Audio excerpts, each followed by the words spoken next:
किसी काम में बिजी हैं और काम करते करते आपका माइंड डाइवर्ट होता है और आप तुरंत अपनी पुरानी बातों में, पिछली जो आपकी यादें रही हैं उसमें चले जाते हैं और आप सोचते हैं कि अब तक कहाँ कहाँ आप किस किस काम में फेल हुए हैं, क्या क्या चीजें आप अभी तक अचीव नहीं कर पाए हैं और कौन कौन से आपके बिटर एक्सपीरियंस हुए हैं। आपका माइंड तुरंत आपको आपके पास में लेके जाता है, या फिर आप अपने फ्यूचर के बारे में सोच सोच के डरते रहते हैं, घबराते रहते हैं। अगर आपको ऐसा हो रहा है, इट मीन्स आप प्रेजेंट में नहीं है। आपका माइंड या तो पास्ट के लिए डिस्टर्ब कर रहा है आपको, या फ्यूचर की इनसिक्योरिटी आपको सता रही है। Hello everyone, my name is Anu Surya. I am a counselling and rehabilitation psychologist. तो गाइस, मैं आज आपको बताने वाली कि आप कैसे इस माइंड को रिलैक्स और काम कर सकते हैं और आप अपने फोकस को बढ़ा सकते हैं और इस प्रेजेंट मोमेंट में आप रह सकते हैं। जो ये प्रेजेंट मोमेंट जो आपको अपने नाम से ही बता रहा है कि मैं एक प्रेजेंट हूँ, मैं एक गिफ्ट हूँ, और हम उसको अच्छे से महसूस ही नहीं कर पा रहे, इस प्रेजेंट मोमेंट में रह ही नहीं पा रहे हैं। या तो हमारा बीता काल, बीता दिन, बीते दिन आपको सता रहे हैं कि क्या क्या मेरे फेलियर थे, या आपको फ्यूचर आपको डरा रहा है कि अब आगे कैसे क्या होगा। तो गाइस, हम पास्ट को जाके ठीक नहीं कर सकते, फ्यूचर के लिए कुछ अभी हम कर नहीं सकते, बट हमारे पास एक मौका है जो हम इसको पाकर अपनी सारी घबराहट, बेचैनी, डर को भगा सकते हैं। और जो खोए खोए रहते हैं ना हर वक्त, वो हम इस मोमेंट में रह के अपनी लाइफ को अच्छे से जी सकते हैं और अपनी लाइफ में एक जो भी आपके गोल हैं वो आप उनको अचीव कर सकते हैं। तो क्या करना चाहिए उसके लिए गाइस, हमको माइंडफुलनेस की प्रैक्टिस करनी होगी। तो आप अपने पास को रिपेयर कर पाओगे और फ्यूचर के लिए प्रिपेयर हो पाओगे, और इन दोनों के लिए आपको प्रेजेंट में काम करना होगा ताकि हम पास्ट की मिस्टेक्स को रिपीट ना करें और फ्यूचर के लिए अच्छे से प्रिपेयर हो पाए। तो मैं आपको बताती हूँ माइंडफुलनेस प्रैक्टिस कैसे आपको इनकॉर्पोरेट करनी है अपनी लाइफ में। अभी माइंडफुलनेस प्रैक्टिस होती क्या है, पहले हम ये समझेंगे। गाइस, माइंडफुलनेस प्रैक्टिस के अंदर होता क्या है कि हमें प्रेजेंट मोमेंट में रहना सीखना होता है। अब मैं प्रेजेंट मोमेंट की बात करेंगे तो आप कह सकते हैं कि मैं क्या अभी प्रेजेंट में नहीं हूँ क्या। मैं अगर आपसे कहूँ कि अच्छा इस वक्त आपका माइंड में क्या चल रहा है, आप मुझे बताइए। तो जैसे ही आप अपने माइंड के बारे में सोचेंगे कि आपका थॉट क्या बता रहा है आपको, तुरंत आपका माइंड आपको इधर उधर की बातें आपको बताने लगेगा, इधर उधर की चीजों में फोकस करेगा। आपको ये नहीं बताएगा कि इस वक्त आप अभी क्या कर रहे हो। तो ठीक है गाइज, कैसे करें हम इस चीज को इनकॉर्पोरेट। तो माइंडफुलनेस प्रैक्टिस से आप इस मोमेंट में, वर्तमान में, प्रेजेंट में जो एक्टिविटी आप कर रहे हो वहां आप फोकस कर पाएंगे। तो क्या करना है इसके लिए, कुछ कुछ आपको हैबिट कल्टीवेट करनी है अपनी लाइफ में, ताकि आपका जो फोकस है वो बढ़े। तो माइंडफुलनेस अगर हम करते हैं तो गाइस, कौन कौन से एरियाज आपके अच्छे होते हैं। जब माइंडफुलनेस प्रैक्टिस आप करेंगे तो आपका स्ट्रेस, एंजाइटी और जो सैडनेस है ये आपकी सबसाइड होने लगेगी। जब हम अपना पास्ट का सोच के रिग्रेट होते हैं या फ्यूचर को लेके एंशियस होते हैं तो हमारे ब्रेन में कॉर्टिसोल की परसेंटेज ज्यादा हो जाती है, मतलब रिलीज ज्यादा होने लगता है। और जब हम माइंडफुलनेस प्रैक्टिस करते हैं तो यही कॉर्टिसोल, यही स्ट्रेस वाला केमिकल रिलीज होना कम हो जाता है और हमारा माइंड रिलैक्स और काम हो जाता है। दूसरा बेनिफिट है इस माइंडफुलनेस प्रैक्टिस को करने से, आपका फोकस बढ़ता है, आपका अटेंशन स्पैन बढ़ता है। जब आपका फोकस बढ़ेगा, अटेंशन स्पैन बढ़ेगा, तो आपकी प्रोडक्टिविटी बढ़ेगी। The third benefit of this mindfulness practice guys, कि आपका इमोशनल रेगुलेशन अच्छा होता है, आपकी इमोशनल इम्यूनिटी बढ़ती है। जब हम माइंडफुलनेस प्रैक्टिस करते हैं तो हमको अपने रिग्रेट, हमारा पास के बिटर एक्सपीरियंस हमको सता नहीं पाते, क्योंकि हम इस प्रेजेंट मोमेंट में जो हो रहा है हम उस पर फोकस कर रहे हैं।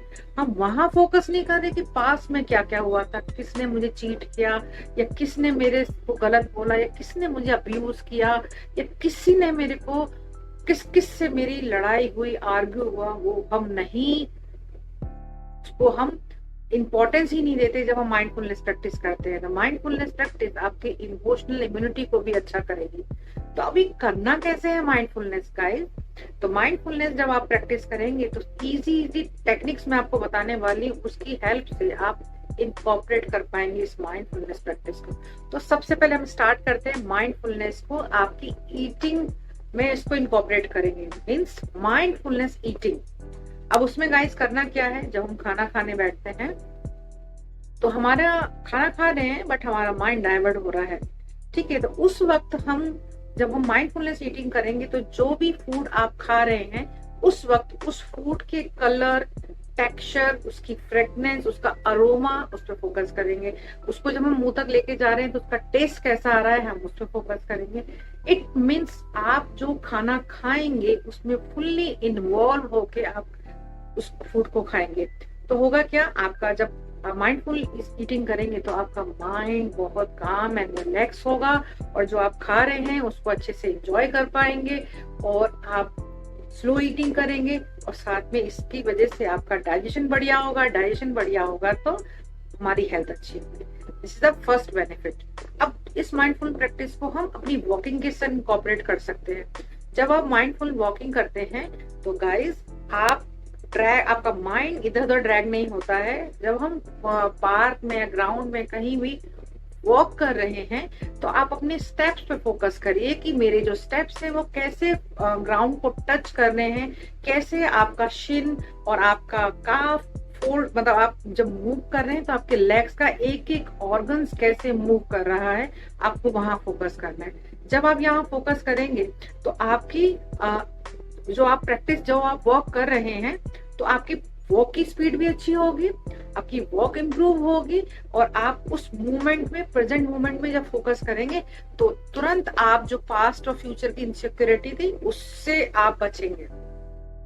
तो दो चीजें हुई, एक तो हमने जो वॉक जो कर रहे थे वो बढ़िया हो गई और हमारे जो माइंड डाइवर्ट हो रहा था, तो वॉक के संग अगर माइंड डाइवर्ट हो रहा है, हम सोच रहे हैं, ओवर थिंक कर रहे हैं ड्यूरिंग वॉक और एनी एक्टिविटी, तो गाइस वो जो हम एक्टिविटी कर रहे हैं वो इतनी फुलफिल, उतना उसके बेनिफिट्स हम नहीं ले सकते क्योंकि हम साथ में स्ट्रेस भी ले रहे हैं, एंशियस हो रहे हैं, ओवर थिंकिंग चल रही है, तो बेनिफिट उतना नहीं मिलेगा। पर जब हम उसके अंदर माइंडफुल प्रैक्टिस को ऐड कर देते हैं तो वही जो हम एक्टिविटी में इन्वॉल्व है उसी एक्टिविटी की गुडनेस बढ़ जाती है। ठीक है गाइस, अब ये हुआ हमारा माइंडफुल वॉकिंग। अब इसी माइंडफुल प्रैक्टिस को जब हम किसी से कॉन्वर्सेशन कर रहे हैं तो हम माइंडफुल लिसनिंग कर सकते हैं। माइंडफुल लिसनिंग में होगा क्या, जिसके साथ आप कॉन्वर्सेशन में बिजी हैं, आप उसकी बात को अच्छे से सुनेंगे, आप उसकी बात को अच्छे से अंडरस्टैंड करेंगे, उसके एक्सप्रेशंस के पीछे इमोशंस को। होगा क्या कि आपकी बॉन्डिंग बहुत अच्छी होगी, आपको जल्दी ये रहेगी कि मुझे आंसर करना है, आप उसकी बात बहुत अच्छे से सुनेंगे और सामने वाला जिससे आप कॉन्वर्सेशन रख रहे हैं, कर रहे हैं, वो भी आपसे इम्प्रेस होगा, आपकी बॉन्डिंग अच्छी होगी। तो ये होगी माइंडफुल लिसनिंग। अब माइंडफुल को हम अपनी डे टू डे एक्टिविटी में इनकॉर्पोरेट कर सकते हैं। तो आप माइंडफुल ब्रीदिंग कर सकते हैं। माइंडफुल ब्रीदिंग के लिए किसी भी पूरे दिन में कोई भी टाइम अपना डिसाइड करिए, 5 मिनट, 10 मिनट, 10 मिनट अगर ज्यादा लग रहा है आपको नहीं मिल रहा 10 मिनट, 5 मिनट आप ले सकते हैं। उस मोमेंट में आपको करना क्या है, जब हम माइंडफुल ब्रीदिंग करेंगे तो आप इनहेल कैसे कर रहे हैं, एक्सहेल कैसे कर रहे हैं, वहां फोकस करना है। जब आप इनहेल कर रहे हैं तो यहाँ का सेंसेशन आपको कैसे फील हो रहा है, आपकी जो नोज है वो कैसे इनहेल कर रही है, कैसे ब्रीथ को अंदर ले रही है, और जब आप एक्सहेल कर रहे हैं तो आपका एक्सहेल के टाइम आपके नोस्ट्रल्स पे कैसा सेंसेशन हो रहा है, तो आपको यहाँ फोकस करना है। जब हम इतना फोकस करके ब्रीदिंग करेंगे तो हमारा ब्रेन बहुत काम और रिलैक्स होगा। जब ब्रेन काम एंड रिलैक्स होगा तो हैप्पी केमिकल तो रिलीज होना ही है। हैप्पी केमिकल रिलीज होगा, इट मीन्स हमारा मूड अच्छा होगा, हमारी फीलिंग्स अच्छी होंगी, हमारे इमोशंस अच्छे होंगे।